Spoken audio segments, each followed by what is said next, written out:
أشهد أن محمد رسول الله.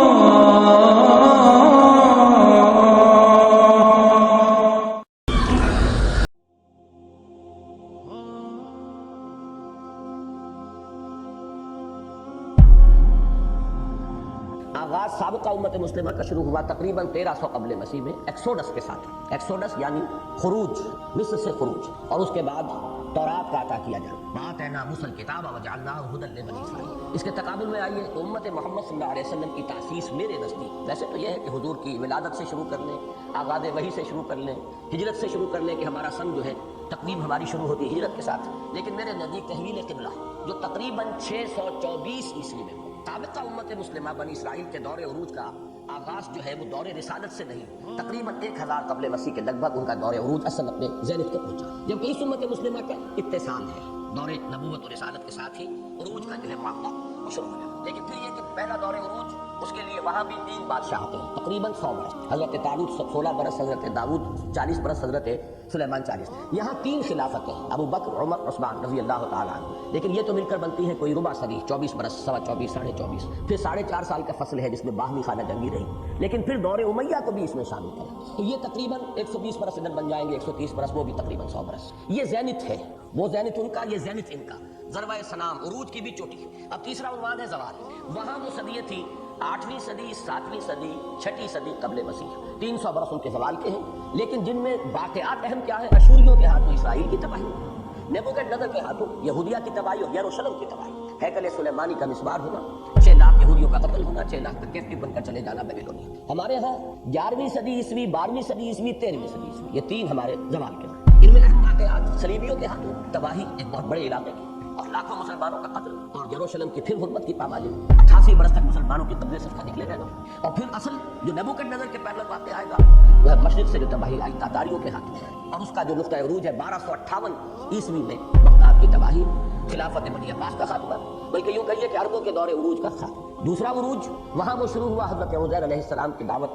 تجدید ایمان، توبہ، تجدید عہد، اور ادھر سے کہ خورس کے حملے کے بعد یہودیوں کا نجات پانا بیبیلونیا کی اسیری سے، اور پھر آ کر آباد کرنا، اور اس کے نتیجے میں مکابی سلطنت، ایک عظیم سلطنت قائم ہوئی. ادھر آئیے تو اب یہاں پر انہی تاتاریوں کے ہاتھ میں جن سے کہ پٹوایا تھا اللہ تعالیٰ نے، سزا دلوائی تھی امت کو، انہی کے ہاتھ میں اللہ نے جگہ دے دیا ہے فتنہ تاتار کے افسانے سے. پاسما مل گئے کعبے کو صنم خانے سے. لیکن یہ کنٹراسٹ کا پوائنٹ رہے گا کہ وہاں اسی قوم میں، اسی نسل کے اندر احیاء کا عمل ہوتا ہے. یہاں وہ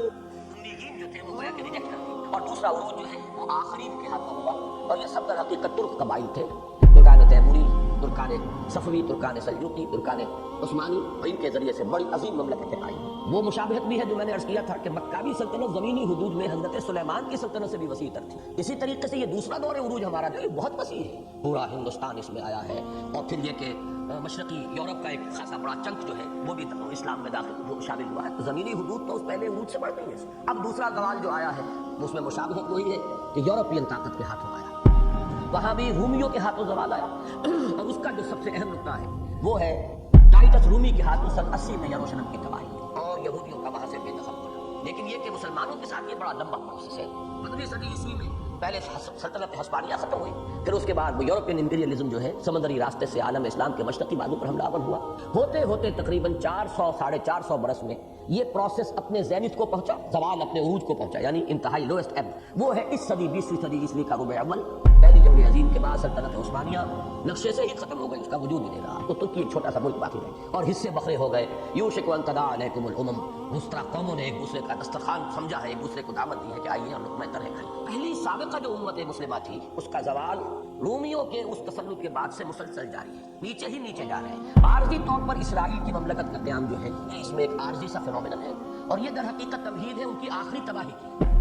کہ پوری دنیا سے یہودیوں کو کھینچ کر جیسے جھاڑو کھیل کر جمع کیا جاتا ہے، وہ ایک ملک کے اندر اللہ نے ایسے حالات پیدا کیے کہ وہ وہاں آئے، اور پھر وہیں پر ان کی آخری تباہی ہو جائے گی مسلمانوں کے ہاتھوں. اور اصلاً حضرت مسیح علیہ السلام انہیں کا نزول ہوگا، وہی دوبارہ آئیں گے اس دنیا میں، اور اپنی امت جو ہے جس نے کہ ان کو مرتد واجب القتل قرار دیا تھا، اس کو آخری سزا جیسے دنیا کی دوسری قوموں کو ملتی نہیں ہے، جو اس سزا ہے استیصال، عذاب استیصال، وہ ان کا بھی ججمنٹ ریزرو ہے، ہونا ہے. مسلمانوں کا اب یہ دور عروج شروع ہوا ہے، اور یہ تیسرا دور عروج چڑھے گا، کنٹینیو کرے گا. اس عروج میں اپس اینڈ ڈاؤنز آ سکتے ہیں، لیکن اپورڈ ٹرینڈ برقرار رہے گا تاکہ وہ دور آ جائے کہ جس میں وہ عروج اس گلوبل ڈومینیشن کو پہنچ جائے جو در حقیقت تکمیل ہے مقصد بعثت محمدی کی صلی اللہ علیہ وسلم، اور اسی کے ساتھ در حقیقت آخری تباہی سابقہ امت مسلمہ کی۔ اس وقت مسلمانوں کے جو امام ہوں گے، جو سربراہ ہوں گے، جو لیڈر ہوں گے، وہ جو کشمکش آخری ہو رہی ہوگی، اور اس میں پھر یہودیوں کی جنگ میں مسلمانوں کو پسپائی ہوگی، مسلسل شکستوں پر شکستیں کھائیں گے، نقصان اٹھائیں گے، پھر حضرت مسیح علیہ السلام کا نزول ہوگا، اور وہ اس وقت کے جو مسلمانوں کے قائد اور لیڈر ہوں گے، یہ بھی حدیث میں آتا ہے کہ وہ کہیں گے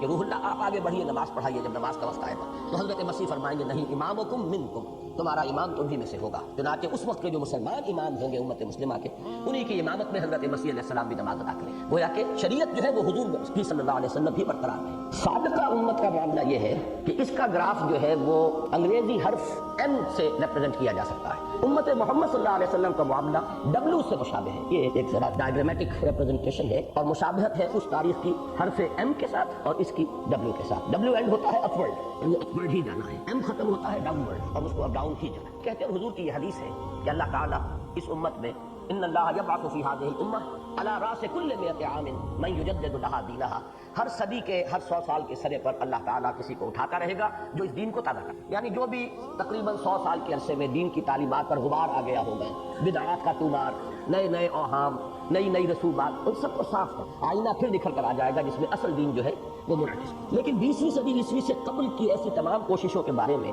ایک اصولی بات پیش نظر رہنی چاہیے، اور وہ یہ کہ ان کی اصل نوعیت احیاء دین کی نہیں بلکہ حفاظت و مدافعت دین کی، اس لیے کہ ابھی اسلام کا قصر عظیم بالکل زمین بوس نہیں ہوا تھا، اور خواہ دین کی حقیقی روح کتنی ہی مزمحل اور پشمردہ ہو چکی ہو، بہرحال اسلام نے جو تہذیبی اور عمرانی نظام دنیا میں قائم کیا تھا اس کا ڈھانچہ برقرار تھا، حتیٰ کہ شریعت اسلامی تمام مسلمان ممالک میں بالفعل نافذ۔ چنانچہ تمام تجدیدی مساعی کا اصل ہدف یہ رہا کہ دین کا نظام عقائد و اعمال محفوظ اور اپنی اصل صورت میں قائم رہے، اور خارجی و بیرونی اثرات دین کو بس۔ یہی وجہ ہے کہ امام الہند حضرت شاہ ولی اللہ دہلوی رحمۃ اللہ علیہ کے دور تک کے تمام مجددین امت علیہم الرحمہ کی مساعی اکثر و بیشتر علم و فکر کے میدان ہی تک محدود رہیں، اور عقائد و نظریات کی تصحیح و اصلاح ہی کو ان کے اصل ہدف کی حیثیت حاصل رہی، اور اس سے آگے اگر قدم بڑھا بھی تو زیادہ سے زیادہ اصلاح اخلاق و اعمال، تزکیہ نفس اور تربیت روحانی تک۔ اس سے آگے بڑھ کر گزشتہ صدی سے قبل کسی بھی مجدد دین کی مساعی نے سیاسی یا عسکری تحریک کی صورت اختیار نہیں۔ یہی وجہ ہے کہ بعض لوگوں کو سابق مجددین کا تجدیدی کام جزوی نظر آیا، اور انہیں حیرت ہوتی ہے کہ امت مسلمہ کی 1400 سالہ تاریخ میں کوئی ایک بھی مجدد کامل پیدا نہیں۔ یہ فکر زیادہ تر پیدا ہوا ہے مولانا مودودی کی ایک کتاب کے نتیجے میں، تجدید و احیاء دین۔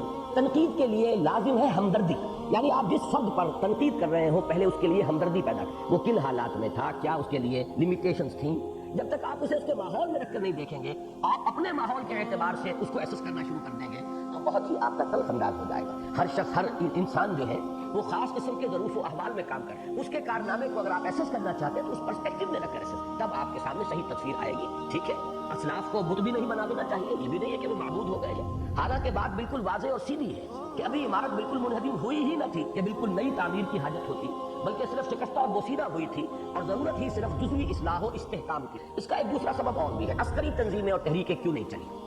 ایک سوال پیدا ہوتا ہے نا کہ یہ آخر جب خلافت کا نظام جو اصل تھا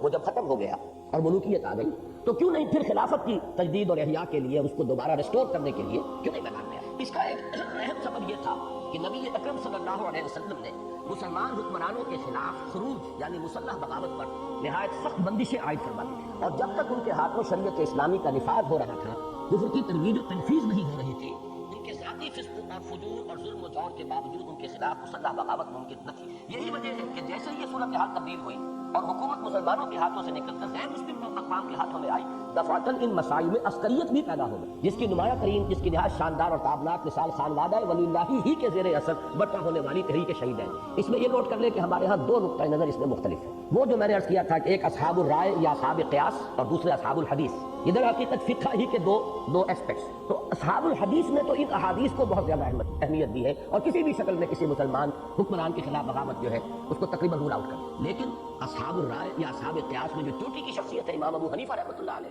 انہوں نے اجازت دی۔ ان کا جملہ یہ ہے کہ نہی عن المنکر، اگر زبانی جو ہے وہ مؤثر نہ ہو رہی ہو مسلمان حکمران پر، فبالسیف، تو اس کے بعد وہ تلوار کے ذریعے سے بھی ہو۔ اگرچہ انہوں نے بھی شرط یہ عائد کی ہے کہ اتنی طاقت ہو جانی چاہیے کہ کامیابی یقینی نہ ہو سکے معلوم نہیں ہے، لیکن آپ کی اسسمنٹ یہ ہو کہ اب ہمارے پاس اتنی طاقت ہے کہ ہم مسلح بغاوت کر کے کامیاب ہوں۔ حکومت انتظامی ادارہ ہے ریاست کا، اور شہری جو ہوتے ہیں وہ وفادار ریاست کے ہوتے ہیں، حکومت کے نہیں ہوتے۔ کہ چونکہ ابھی وہ فرق نہیں تھا ریاست اور حکومت کے مابین، لہذا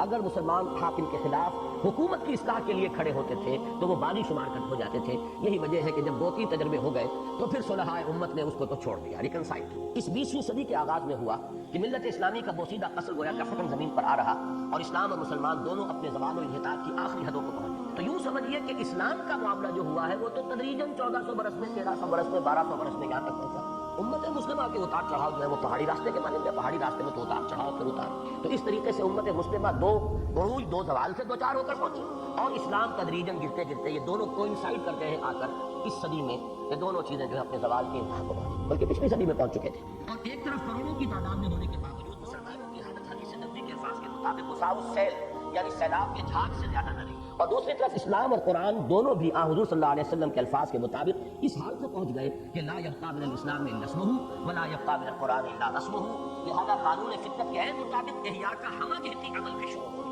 اب احیائی عمل کے بارے میں بھی بات بنیادی حقائق سے نشی رہنے چاہیے۔ مثلا ایک یہ کہ یہ کوئی سادہ اور بسیط عمل نہیں ہے، بلکہ اس کے متعدد گوشے جن میں سے ہر ایک میں اولو العزم افراد اور جماعتیں برسر کار ہیں، جو بظاہر ایک دوسرے سے جدا اور مختلف بلکہ بعض پہلوؤں کے اعتبار سے متضاد ہونے کے باوجود اس وسیع تر احیائی عمل کے اعتبار سے ایک دوسرے کے لیے باعث تقویت ہیں۔ بعض تحریکیں ہو سکتا ہے کہ بالکل متضاد ہوں، اس کی میں مثال دے رہا ہوں کہ تبلیغی جماعت کی تحریک اور جماعت اسلامی کی تحریک بالکل متضاد ہے۔ ایک انتہائی منظم اور اس کی تنظیم کا جو ہے نقشہ وہ دفتری بھی ہے، اس میں سرپرست بھی ہے اور دفاتر ہے اور سب کچھ ہے، ایک دوسرے کے جن کے سرے سے کوئی اس کا دور کہیں ادھر ہی نہیں۔ ادھر یہ ہے کہ فلسفہ، فکر، دلائل، براہین، ادھر جو ہے نہیں، تقویٰ، عمل، دین، عبادت، زہد، ذکر، اس پر دور ہے۔ وہ سیاست میں نہ صرف داخل ہوئے بلکہ ہمتن سیاست بن گئے، اور وہ سیاست کا ذکر دعاؤں میں بھی برداشت نہیں کرتے۔ اے اللہ اچھے لوگوں کو حکومت ہے، یہ بھی ممکن ہے قطن نہیں، یہ بھی تمہاری دعا میں بھی سیاست نہیں آنی چاہیے۔ تو ہر اعتبار سے ایک دوسرے کے بالکل دل، لیکن ظاہر بات ہے کہ دونوں کی مساعی سے دین کا کام تو ہو رہا ہے۔ کچھ نوجوان ان کے ذریعے سے دین کی طرف آگے، ان میں سے میں خود بھی ہوں، کچھ ادھر سے آ گئے تبلیغی جماعت کے راستے سے آگے، دین کا کام تو ہو رہا ہے۔ دوسرے یہ کہ اسلام کی نشأت ثانیہ اور ملت اسلامی کی تجدید کا یہ کام 10-20 برس میں مکمل ہونے والا نہیں، بلکہ تم لازماً چڑھو گے ایک درجے سے دوسرے درجہ، درجہ بدرجہ، سیڑھی بسیڑھی۔ یہ مصداق درجہ بدرجہ بہت سے مراتب و مراحل سے گزر کر ہی پایۂ تکمیل کو پہنچے گا، لہذا اس ارتقائی عمل کا ہر درجہ اپنی جگہ اہمیت کا حامل ہے، اور چاہے بعد کے مراحل سے گزر کر پہلوں کا کام بہت حقیر بلکہ کسی قدر غلط بھی نظر آئے، اپنے دور کے اعتبار سے اس کی اہمیت و وقت سے بالکل یا انکار ممکن نہیں۔ آپ سیڑھی چڑھ رہے ہو تو جب تیسری سیڑھی پر پہنچ گئے تو دوسری حقیر معلوم ہو گیا، لیکن یہ کہ اپنی جگہ پر دوسری سیڑھی نہ ہوتی تو آپ تیسری پہ کیسے پہنچتے؟ اور یہ درجہ بدرجہ ہوگا۔ یہ معاملہ میں نے اپنی بہت سی تقریروں میں واضح کیا ہے کہ ایک چھلانگ میں 20 برس میں یہ کام تو صرف حضور نے کیا ہے تاریخ انسانی میں ایک ہی مرتبہ۔ اس کی کوئی توقع اپنے دل میں کوئی شخص پالتا ہے تو جنت الخمقان ہے، وہ بہت ہی بڑے فتنے کا موجب ہو جائے گا اگر کوئی شخص سمجھتا ہے کہ یہ میری زندگی میں یہ کام ہو جانا چاہیے۔ اجلت ہوتی ہے تو اسی وجہ سے ہوتی ہے کہ میں تو بوڑھا ہو رہا ہوں، جلدی سے کوئی سیدھے راستے سے اگر سیدھی انگلیوں سے گھی نہیں نکل رہا تو ٹیڑھی انگلیوں سے بائی ہک اور بائی کروک۔ یہ اصل میں غلط فہمی کیا ہے؟ وہ یہی غلط فہمی ہے کہ قیاس کیا جا رہا ہے حضور صلی اللہ علیہ وسلم کے اس کارنامے پر کہ ایک داعی اٹھا، ایک فرد واحد سے اس نے دعوت کا آغاز کیا، اور 20 برس کے اندر، 20 بھی کہاں، یوں سمجھیے کہ تقریباً 18 برس کے اندر انقلاب عرب کی حد تک مکمل ہو گیا۔ تو یہ کام صرف ایک مرتبہ ہوا تھا۔ جو بھی اس میدان میں اب قدم رکھتا ہے اسے جان لینا چاہیے کہ یہ درجہ بدرجہ ہوگا، اور جو بھی ہم سے کنٹریبیوشن ہو جائے اللہ کی بہت بڑی ہم پر نظر عنایت ہے کہ کچھ تھوڑا سا ہمارا بھی اس کے اندر، اس پروسیس کے اندر کوئی ہماری بھی خون پسینے سے اس پودے کی آبیاری ہو جائے تو یہ ہماری سعادت ہے۔ باقی یہ سمجھنا کہ بس ایک چھلانگ میں اور ایک لائف سپین کے اندر ہم یہ پورا مرحلہ طے کر جائیں تو یہ در حقیقت بہت بڑے فتنے کی اساس ہے۔ تیسرے یہ کہ اس ہماگیر تجدیدی جدوجہد میں اگرچہ افراد کی اہمیت اپنی جگہ مسلم ہے، تاہم جماعتوں اور تنظیموں کے مقابلے میں کم تر ہے، پھر جماعتیں بھی تحریکوں کی وسعت میں گم ہو جاتی ہیں، اور بالآخر تمام تحریکیں بھی اس وسیع تر احیائی عمل کی پہنائیوں میں گم ہو جاتی ہیں جو ان سب کو محیط ہے۔ یہ بھی ذرا باریک بات ہے۔ عام لوگوں میں شخصیت پرستی کا مادہ، کوئی ایک شخص ہے، اس کی تقریر پسند آ گئی، اب اس کی شخصیت کا نقش، اس کی عظمت دل پر قائم ہوئی، وہی سب کچھ نظر آ رہا ہے، مجدد اعظم بھی وہی ہے اور وہ یوں سمجھیے کہ مجاہد اعظم بھی وہی ہے، سب کچھ اسی میں نظر آتا ہے، تو اس سے شخصیت پرستی کی لالچ شروع ہے۔ شخص اشخاص کی اہمیت ہے، افراد کے ہاتھوں میں ہے اقوام کی تقدیر، ہر فرد ہے ملت کے مقدر کا صرف۔ جیسے میں نے عرض کیا تھا پچھلی صدی میں اسلام کی نشأت ثانیہ پڑھتے ہوئے کہ پچھلی صدی میں عظیم ترین شخصیت جو مغربی استعمار کے خلاف برسر کار آئی ہے، میدان میں آئی ہے، وہ جماعت الدین افغانی کی تھی۔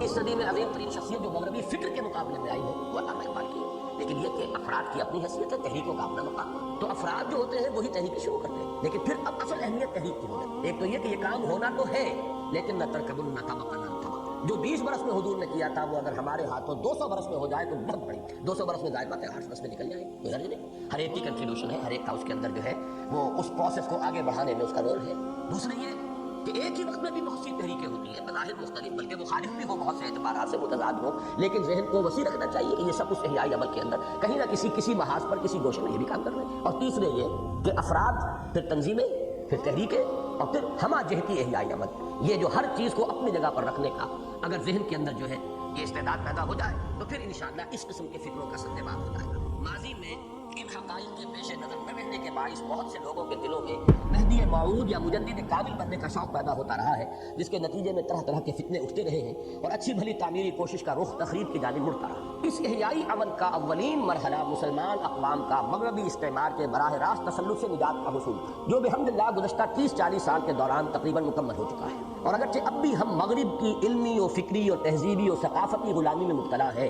اور اقوام مغرب کی سائنسی اور تکنیکی بالادستی کے باعث بہت سے پہلوؤں سے ان کے دست نگر بھی ہیں, تاہم خدا کا شکر ہے کہ قضیہ فلسطین سے قطع نظر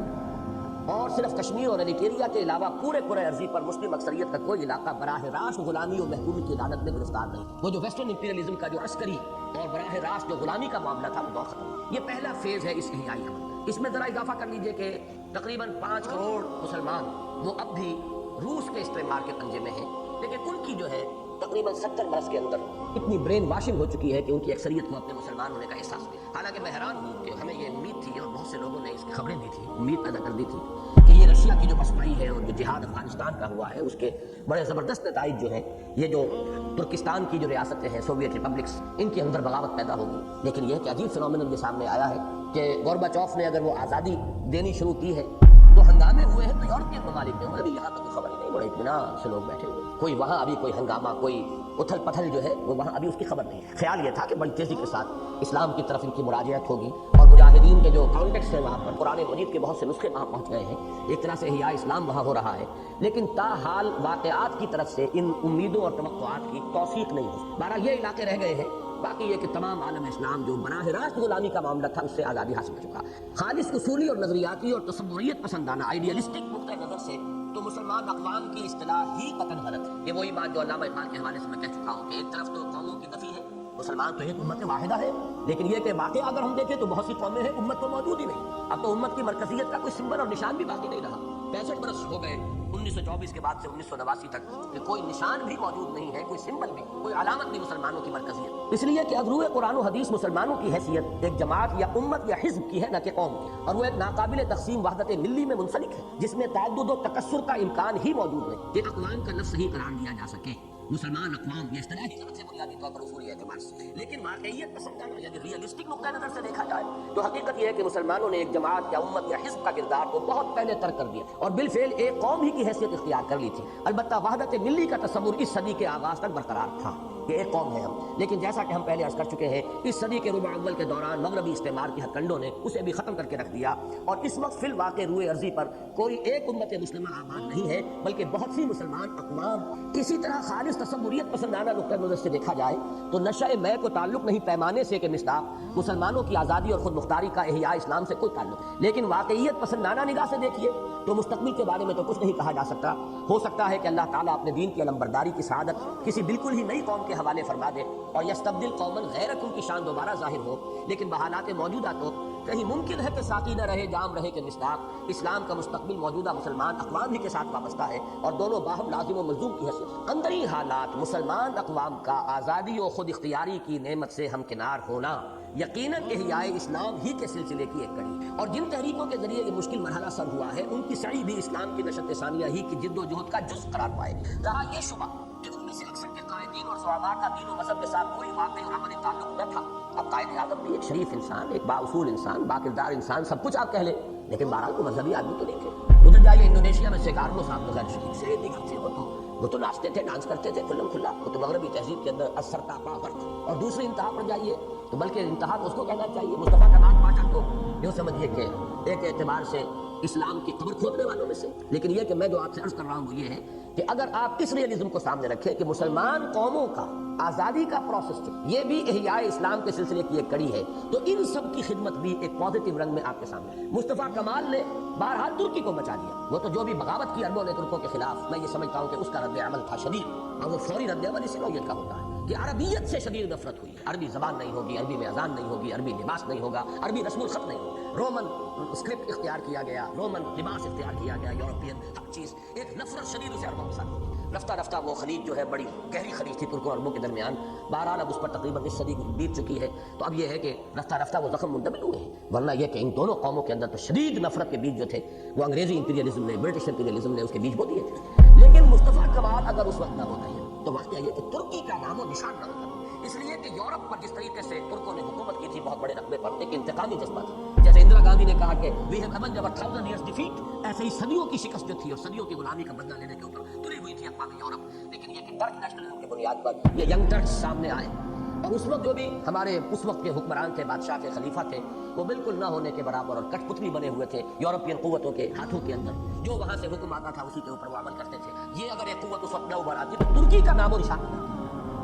اس لیے دیکھیے کہ اگرچہ ان میں سے اکثر کے قائدین اور زعماء کا دین و مذہب کے ساتھ کوئی واقعی اور عملی تعلق نہ تھا, تو اسی کا جواب ہے نبی اکرم صلی اللہ علیہ وسلم کے الفاظ مبارکہ میں ان اللہ یؤید الدین بالرجل الفاجر, اللہ تعالیٰ کبھی کبھی دین کی تائید اور دین کی تقویت کا ذریعہ ایسے لوگوں کو بنا دے گا جو فاسق و فاجر ہو. یہ اللہ کی اپنی حکمت ہوتی ہے, وہ کام لے لیتا ہے, کسی کے ذریعے سے لیتا ہے. بہرحال جن کے ذریعے سے بھی ہوا ہے, یہ جو آزادی کا پروسیس ہے, یہ جو فرسٹ فیز ہے اس ریوائول کے پروسیس کا, یہ یقیناً احیاء اسلام کے سلسلے کی ایک کڑی ہے. اس ضمن میں ایک اور حقیقت بھی پیش نظر رہنی چاہیے کہ اگرچہ مختلف مسلمان ممالک میں حصول آزادی کی تحریکوں کی تقویت کے لیے جن علاقائی یا نسلی اصلیتوں کو استعمال یعنی انووک کیا گیا, انہیں بھی خالص اصولی اور نظری اعتبار سے اسلام کے نظام فکر کے ساتھ سوائے تباین اور تضاد, یعنی یہ تو بالکل مختلف ہی نہیں, متضاد چیزیں ہیں, کوئی نسبت حاصل نہیں ہے. لیکن عالم واقعہ میں اس کے سوا کوئی دائرہ کار موجود نہ تھا, اس لیے کہ اسلام کے ساتھ مسلمانوں کا ذہنی اور قلبی رشتہ اتنا قوی نہ رہا تھا کہ اسے کسی جاندار اور فعال تحریک کی اساس بنایا جا سکتا, اور حصول استقلال کے لیے جس مؤثر مزاحمت یعنی افیکٹو ریزسٹنس کی ضرورت ہوتی ہے,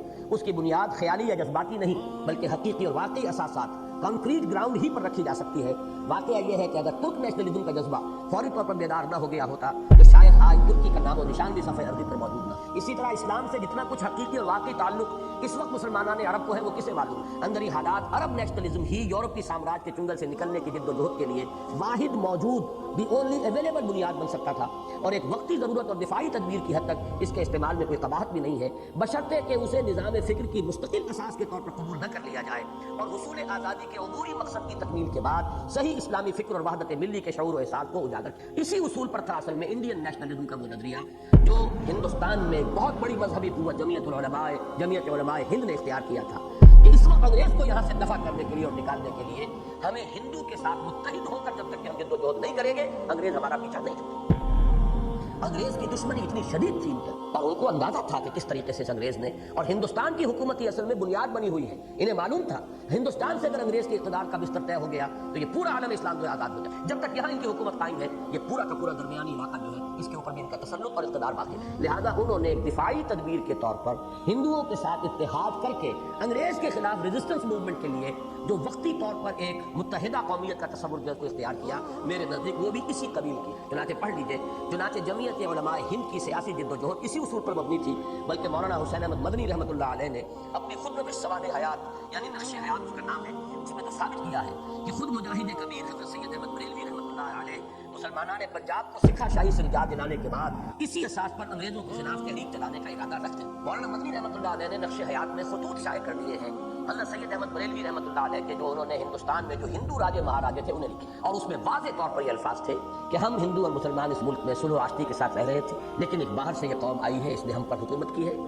ہمیں جو ہے غلام بنایا ہے, اب ہمیں متحد ہو کر اس قوت کو باہر نکالنا. نقشہ ان کا یہ تھا کہ انہوں نے محاذ جو ہے اپنے لیے ابتدائی اسٹرگل کا وہ یہ سرحد کا اس لیے اختیار کیا کہ اس کا ہنٹر لینڈ جو ہے پچھلا علاقہ وہ تمام عالم اسلام کا ہے, وہاں سے مدد ملتی رہے گی. اور سکھوں نے انتہائی چونکہ مذاہب اٹھائے ہوئے تھے مسلمانوں پر, پہلے اس سکھا شاہی سے اور سکھا گردی سے مسلمانوں نے سرحد بھی اور مسلمانوں نے پنجاب بھی پہلے ان کو نجات دلائی جائے, اس کے بعد یہاں سے یہ ایڈوانس کرے یہ پروسیس, اور پھر انگریز کو دھکیل کر خلیج بنگال کے اندر یا بحر ہند کے اندر غرق کیا. اس پس منظر میں دیکھیے تو تحریک پاکستان کا معاملہ بالکل منفرد نظر آتا ہے۔ بر صغیر کے مسلمان بھی اگر برطانوی استعمار سے نجات حاصل کرنے کے لیے ہندی قومیت کی اساس پر غیر مسلموں کے ساتھ اشتراکی عمل کرتے تو اس کے لیے وجہ جواز موجود تھی، لیکن یہ اللہ تعالیٰ کا خاص فضل و کرم ہے کہ یہاں کے مخصوص حالات کے باعث مسلمانان ہند نے اپنی سیاسی جد و جہد کا آغاز ہی مسلم قومیت کی اساس پر کیا، جس کے نتیجے میں وہ ملک وجود میں آیا جو حضرت سلمان فارسی رضی اللہ تعالیٰ عنہ کی طرح اب جو اپنا نام سلمان ابن اسلام بتایا کرتے تھے صرف اور صرف فرزند اسلام قرار دیا جا سکتا، اور جس کے قیام اور بقا کے لیے کوئی وجہ جواز سوائے اسلام کے موجود۔ یہ ملک پاکستان،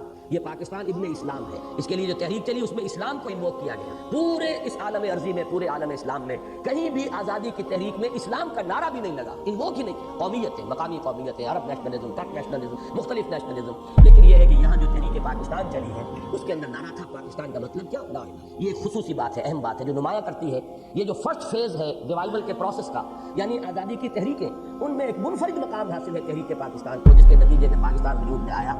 گویا پاکستان خاص ہے ترکیب میں قوم رسول ہاشمی کے مصداق، اپنی پیدائش یعنی جینیسس اور حیات ترکیبی کے اعتبار سے تمام مسلمان ممالک سے قدم آگے ہے، اور دوسروں کو قبائل ہو ملت کی وحدت میں گم کا جو کٹھن مرحلہ ابھی طے کرنا ہے وہ کم از کم اصولی اور نظری اعتبار سے یہاں پہلے ہی سے طے شدہ ہے، اب یہاں ہے کو تھا کرنا پڑے گا، طے شدہ تھا، اب تو قدا بشکست تو ساقی نمان، اب تو وہ قومیتیں اور عصبیتیں اور مقامی اور سندھی اور مہاجر اور پنجابی اور سرائکی، اب تو نہ معلوم یہ رفتار کہاں سے کہاں جائے، تباہی کے کس گڑھے تک ہم پہنچے ہوئے۔ مسلمانوں نے ہند کی سیاسی جد و جہد کو اس رخ پر ڈالنے والے اسباب اور عوامل میں سلبی اور منفی طور پر سب سے زیادہ دخل ہندوؤں کی روایتی تنگ نظری اور تنگ دلی، اور اس سے بھی بڑھ کر مسلمانوں سے اپنی ہزار سالہ شکست کا انتقام لینے کے اس جذبے کو حاصل ہے جو ان کے سینوں میں کھولتے ہوئے لاوے کی طرح پک رہا تھا۔ اس اعتبار سے دیکھا جائے تو گویا ان کا یہ طرز عمل بھی اسلام کی نشت ثانیہ کے لیے مومن اور معاون بن گیا، اور ہم اپنے سابق ابنائے وطن کی خدمت میں بجا طور پر عرض کر سکتے ہیں کہ تو نے اچھا ہی کیا دوست، سہارا نہ دیا، مجھ کو لفظ کی ضرورت تھی سنبھلنے کی، اگر یہ ہندو کی یہ تنگ نظری نہ ہوتی تو پاکستان وجود میں نہ آتا، اور ایک یونائٹڈ انڈیا ایک دفعہ وجود میں آ جاتا تو پھر ہندو کا جو بھی تہذیبی غلبہ اس پر ہوتا، اس کے بعد ممکن نہیں تھا کہ یہاں اسلام کے احیاء کے لیے کم سے کم فورسیبل فیوچر کے اندر کوئی تحریک اٹھ سکے۔ تو گویا کہ جیسے کہ میں نے کئی مرتبہ کہا ہے، پاکستان کے بنانے کا کریڈٹ جو ہے وہ کچھ پنڈت نہرو کو بھی جاتا ہے، اگر ٹورپیڈو نہ کرتا تو پاکستان وجود میں نہ آتا۔ قائد اعظم نے تو مان لیا تھا، مجبوراً تسلیم کر لیا تھا کیبنٹ مشن پلان کو کہ 3 زون ہوں گے، مرکزی حکومت ایک ہوگی۔ نہرو نے کہہ دی، وہ حقیقت نکل جاتی ہے جس کے منہ سے سچی بات مستی میں، فقیہ مصلحت دین سے وہ رندے بادہ خار اچھا، اس رندے بادہ خار کی زبان سے وہ سچ نکل گیا، یعنی ایک دفعہ بننے تو دو، پھر کون کسی کو علیحدہ ہونے دیتا ہے۔ اس لیے کہ اس اسکیم میں یہ تھا کہ 10 سال کے بعد ہر زون کو یہ چوائس حاصل ہوگا کہ وہ چاہے تو علیحدہ ہو، اس نے صاف کہہ دیا، پھر کون کسی کو علیحدہ ہونے دیتا ہے۔ مجھے لطیفہ یاد آ گیا، بہت ثقیل ہو چکی ہے محفل تو ذرا لطیف بھی ہو جائے، کہ ایک کسی دیہاتی کا کہیں بیل گم ہو گیا، اب وہ بیل کی تلاش میں مارا پھر رہا تھا، جس قبر کے پاس سے گزرتا وہاں وہ منت مان لیتا کہ 1 لاکھ میں تمہیں نظر کر دوں گا، یہاں چڑھا دوں گا، انہوں نے سینکڑوں لاتے تقسیم کر دیں، تو اس کا بچہ ساتھ اس نے پوچھا کہ بابا یہ اتنی لاتے تو اس کو نہیں ہے جو تم نے بانٹ دی ہے، انہوں نے کہا ایک دفعہ سینگ اس کے سینگوں پر ہاتھ پڑ لینے دو، پھر میں دے لوں گا انہیں جو دینا ہے، تو وہ سب کو دے لوں گا، میں سب سے حساب جو ہے میں اپنا چکا لوں گا۔ تو یہی تھا کہ ایک دفعہ اگر مرکزی حکومت پر وہ غلبہ ہو جاتا ہندو میجورٹی، تو پھر پاکستان علیحدہ ایک ملک کی حیثیت سے وجود میں آنے کا کوئی سوال نہیں۔ تو ایک اعتبار سے اس پہلو سے نہرو کے ممنون احسان ہے۔ دوسرا مرحلہ آیا جبکہ صدر ایوب صاحب نے جوائنٹ ڈیفنس اسکیم پیش کی، اس کے معنی کیا تھے؟ جوائنٹ ڈیفنس، سب سے بڑا خرچہ ڈیفنس پر ہوتا ہے، اس کا مطلب ایک جوائنٹ بجٹ بنے گا، پھر ڈیفنس کے ساتھ معاملہ فارن پالیسی کا ہے، کامن فارن پالیسی ہوگی، تو بات تو وہی پہنچ جاتی، وہی کیبنٹ مشن پلان، یہ زونز رہ جاتے، ایک پروونشل اٹانومی جو ہے وہ اندر ہی اندر برقرار رہے گی، ملک تو پھر ایک بن جاتا۔ اور یہ پیش کرنے والے صدر ایوب چیف مارشل ایڈمنسٹریٹر کی حیثیت سے، اور وہ اس وقت آل پاورفل تھے، کوئی ان کے آگے میدان میں آنے والا نہیں تھا جو ان کو روک سکتا۔ نہرو نے ٹھوکر لگائی، جوائنٹ ڈیفنس اگینسٹ ہوم، یہ بہت بڑا بینر تھا، بینر ہیڈ لائن اخبارات، کس کے خلاف؟ یعنی تمہارے دشمن اور ہمارے دشمن اور ہماری مشترک فارن پالیسی ہے نا، جس کی بنیاد پر کہ ہم جوائنٹ ڈیفنس کریں، ٹھوکر مار دی، ورنہ یہ تو دوبارہ ہم تو گویا کہ چاندی کی تشتری میں صدر ایوب خان صاحب نے پاکستان کو رکھ کر دوبارہ پیش کر دیا تھا۔